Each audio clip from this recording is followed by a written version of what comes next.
Welcome to part 2 of Godless Panther's analysis of Ken Ham's Answers in Genesis cult.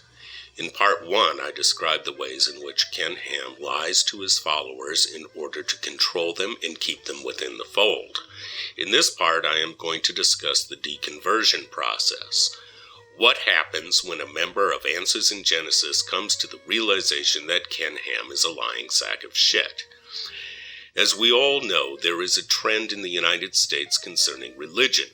In recent years, people have been leaving their churches at an unprecedented rate.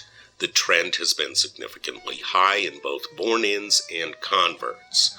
One can do a search on the internet and find discussion groups composed of ex-members from just about any religious group that comes to mind.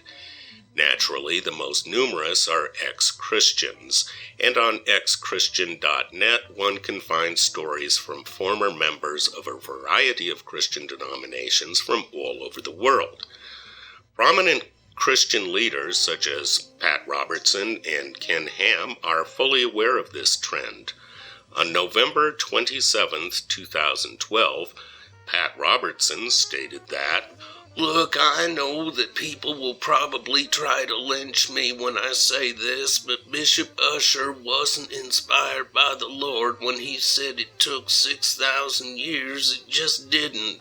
You go back in time, you've got radiocarbon dating, you got all these things, you've got the carcasses of dinosaurs frozen in time out in the Dakotas.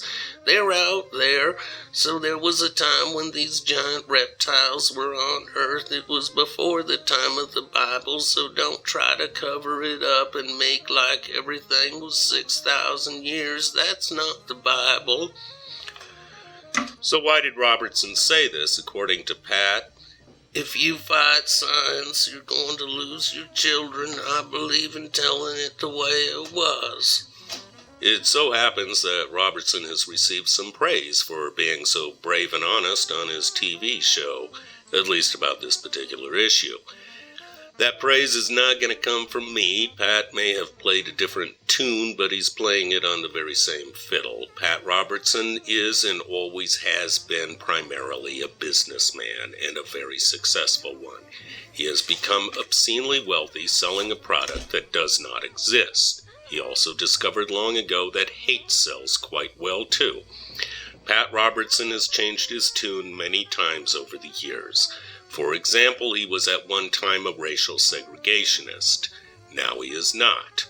Are we going to think that the Patster had come to his senses on the issue and understood the error of his old ways? If you think so, you are naive. Robertson quit selling racial segregation because the market for it dried up. Robertson's switch on the age of the earth has nothing to do with him coming to his senses and realizing that he is wrong. It's a popular opinion indicator. Follow the money. It's like a dope dealer who realizes that cocaine is deader than dead and that heroin is coming back in a big way. He will start selling smack. The Christian dope market is moving toward old earth Christianity. Robertson knows that the more people who are indoctrinated with his bullshit, the more money he is going to make. So he wants his dope to be a little more user-friendly. Robertson is a money junkie. His god is the almighty dollar. Ken Ham's approach is a little different. Ham worships himself. He thinks that he is God.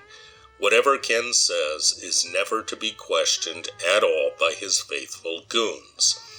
Both men state that they are concerned about the number of people who are leaving their churches. Hambo's approach is to increase the intensity of the indoctrination, threats, lies, and induce even more fear and loathing. I'm not going at this from my point of view. I think it's great that people are abandoning superstitious bullshit in favor of reality. Instead, I am going to take a look at who may be more correct in their futile attempt to reverse this trend. Which approach is likely to be more effective for retaining members in the Christian faith? So at this point, we will go back to ex-Christians. I have found a great many deconversion stories in which the subject mentions young earth creationism as one of the primary factors that drove them away from Christianity. Some of them mention Ken Ham by name. I'm going to focus on one example and go over the deconversion story and the response from Ken Ham and one of his faithful ass-kissers named Georgia Purdom. Our subject is Libby Ann. She has a blog called Lovejoy Feminism. Libby Ann is a former fundamentalist evangelical Christian. She writes about a wide variety of topics on her excellent blog.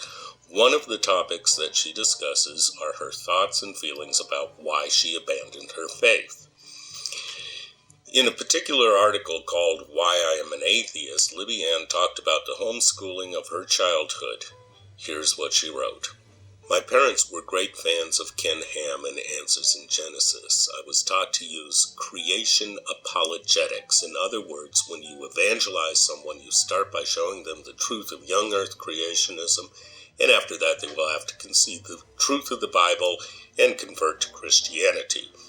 I read everything Ken Ham wrote, attended conferences put on by Answers in Genesis, and even visited the Creation Museum. I was taught that we know the Bible is true because young earth creationism is true. As Answers in Genesis so often trumpets, I learned that the foundation of the Bible was a literal Genesis. Then she goes on to talk about her experience in college and the long, difficult journey that she had trying to maintain a creationist understanding of the world in spite of getting an education in real science. This got the attention of Answers in Genesis. It was Georgia Purdom who responded first. Purdom is a speaker for AIG and also one of the members of this propaganda factory who carries the oxymoronic title AIG Researcher. Purdom's response was very telling.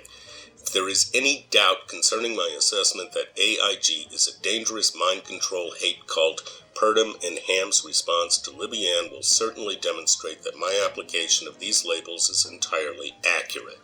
One thing that was very clear in these two responses was that the AIG member will suddenly turn against and hate a person the moment they question the cult's dogma.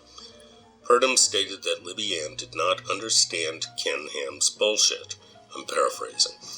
And even though Libby Ann was heavily indoctrinated, she got it backwards. This is typical response from a cult member to one who leaves the fold. It's a textbook case. The person who leaves will always be blamed for misunderstanding the information. Of course, the alternative would be for the cult leaders to admit that their stuff is wrong. The response from Ham and Purdom was that they have to, in order to avoid people leaving the cult, increase the level of indoctrination and isolation. They think that kids ought not to be sent to public schools, secular colleges, and even some exclusively Christian colleges if those colleges teach science. After Libby Ann described an emotionally difficult journey and how it was after trying in a desperate manner to hold on to her faith, the faith that she was raised in, and only after she realized she could no longer maintain it after learning and understanding the real world, she reluctantly and gradually let go of it. Purdom and Ham are despicably ignorant when it comes to the fact that human beings do actually have feelings. Purdom talks about how she intends to keep her own daughter as ignorant and isolated as possible in order to prevent her from developing her own ideas, thoughts, and feelings. This gives us a clear idea of what a cult does to people's thinking. Georgia Purdom considers the well-being of her cult to be of greater importance than the well-being of her own daughter. That woman's priorities are entirely fucked up. Ham and Purdom are the ones who have it backwards. After reading hundreds of testimonies from ex-members of various religious organizations, I have not come across one in which the subject left because the level of indoctrination and isolation was not intense enough. There were none in which the subject wished that the church had been more repressive. Nobody left their faith because they had not been lied to enough. Everything that Ham and Purdom think that they ought to do in order to maintain their followers is precisely what drives people away. Georgia Purdom's daughter is going to, at some point, realize that she has been lied to, unless Georgia decides to keep her in a cage. Being indoctrinated with creationist bullshit is a common factor that drives people away from religion. People don't like to be lied to, and when they are exposed to real science, they will often discover just how much more magnificent reality is. Many people complain that their religious group was too repressive, too isolated, too fearful. Many are turned off by the hateful nature that some groups express. Homophobic attitudes such as those that Ken Ham spouts will drive people away. Ken Ham and Georgia Purdom are doing a great job driving people away from religion. Libby Ann is one of them who has threatened Ken's cult by demonstrating that she has a level of honesty and integrity that Ken and Georgia could never hope to achieve. One of the things that I find particularly repulsive about this cult is its dehumanizing nature. Children are to Ken Ham nothing but tools to be used to maintain his cult. Human beings are just things to him. Once they no longer serve a purpose for Ken Ham, he will claim that they have no purpose at all. I agree with Bill Nye. People in the U.S. have a right to believe as they choose, but don't teach children that Noah's fucking Ark is an actual historical event. We do need kids who will grow up to make new discoveries and work toward progress. Believing in superstition will never advance our society.